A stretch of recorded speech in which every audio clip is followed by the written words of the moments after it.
Hello friends, कैसे हैं आप सब। आई होप आप सब स्वस्थ होंगे, मस्त होंगे। तो फ्रेंड्स, ये जो वीडियो होने वाला है बहुत ही इम्पोर्टेंट है एग्जाम की दृष्टि से। इसमें आज हम इतिहास के पिता या इतिहास के फादर को देखने वाले हैं जिनका नाम है हेरोडोटस। ठीक, तो चलिए बात कर लेते हैं यहाँ पर हम हेरोडोटस की।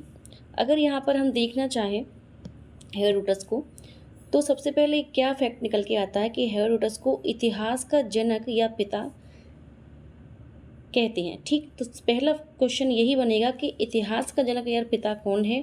तो सबसे पहले आंसर हो जाएगा हेरोडोटस। पहला क्वेश्चन क्या हो गया कि इतिहास का जनक या पिता कौन है, वो हो जाएगा हेरोडोटस।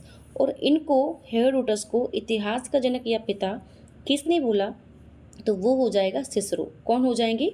सिसरो।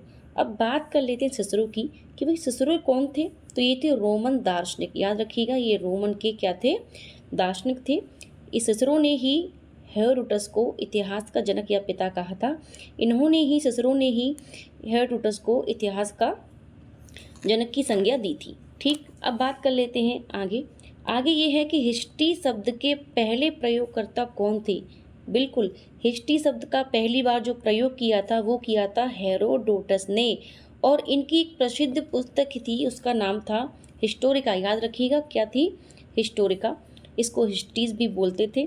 इस पुस्तक में क्या खास था? तो इस पुस्तक में था यूनानी फारसी युद्धों का विवरण। याद रखिएगा, क्या वर्णन था? यूनानी फारसी युद्धों का वर्णन था।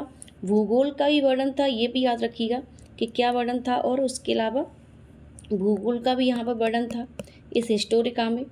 उसके बाद विभिन्न संस्कृतियाँ, रीति रिवाज और राजनीतिक घटनाओं का यहाँ पर वर्णन था। किसमें? हिस्टोरिका में। ये जो पुस्तक थी हेरोडोटस की, बहुत फेमस बुक थी। इसमें यूनानी फारसी युद्धों का विवरण, भूगोल का वर्णन, विभिन्न संस्कृतियाँ, रीति रिवाज और राजनीतिक घटनाओं का वर्णन था।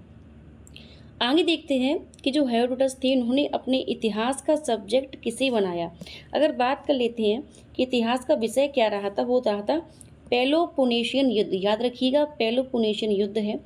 अब इस युद्ध के बारे में हम थोड़ा सा जान लेते हैं, जानकारी ले लेते हैं, क्योंकि इसको हेरोडोटस ने अपने इतिहास का विषय बनाया है। इसलिए सबसे पहले ये जाने कि ये युद्ध जो है वो कब से कब तक हुआ और किसके बीच हुआ। तो किसके बीच हुआ था? एथेंस और स्पार्टा के बीच हुआ। याद रखिएगा, एथेंस और स्पार्टा के बीच हुआ था। इस एथेंस और स्पार्टा में अगर देखा जाए तो सभी जो राज्य और शहर थे वो कैसे थे? यूनानी थे। याद रखिएगा, इस एथेंस और स्पार्टा में सभी राज्य और शहर कैसे थे? वो थे यूनानी। कैसे थे? यूनानी। अब बात कर लेते हैं ये कब से कब तक चला। तो ये 431 ईसा पूर्व से 404 ईसा पूर्व तक चला। बिल्कुल, ये 27 वर्षों तक चला। ये युद्ध जो है पेलोपोनेशियन युद्ध, ये कब से कब तक चला? 27 वर्षों तक चला। 431 ईसा पूर्व से 404 ईसा पूर्व। किस किस ने पार्टिसिपेट किया, किस किस ने इसमें भाग लिया? एथेंस और स्पार्टा ने। इसमें सभी राज्य यूनानी थे। याद रखिएगा, सभी राज्य शहर इसमें यूनानी थे। अब बात कर लेते हैं इसमें किसकी जीत हुई या अस्थायी रूप से कौन इसमें जीता। तो इसमें अगर बात कर लेते हैं, इसमें स्पार्टा अस्थायी रूप से स्थापित हो गया। कौन स्थापित हुआ? स्पार्टा। याद रखिएगा, स्पार्टा इसमें स्थापित हुआ, वो भी कैसे? अस्थायी रूप से। पेलोपोनेशियन युद्ध जिसको हेरोडोटस ने अपने इतिहास का विषय बनाया। अब देख लेते हैं यहाँ पर कि जो यूनानी इतिहासकार थी, क्योंकि हेरोडोटस क्या थे? यूनान के इतिहासकार थी। तो यूनान का प्रथम इतिहासकार किसे बोलते हैं? हेरोडोटस को। और इनको भूगोलवेत्ता भी बोलते हैं। याद रखिएगा, यूनान के प्रथम इतिहासकार व भूगोलवेत्ता कौन थे? हेरोडोटस थे।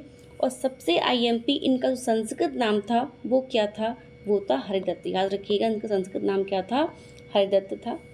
बहुत इंपॉर्टेंट है, इनको आप देखिएगा, बार बार पढ़िएगा, रिपीट करिएगा। एग्जाम में कहीं से भी क्वेश्चन आ सकता है।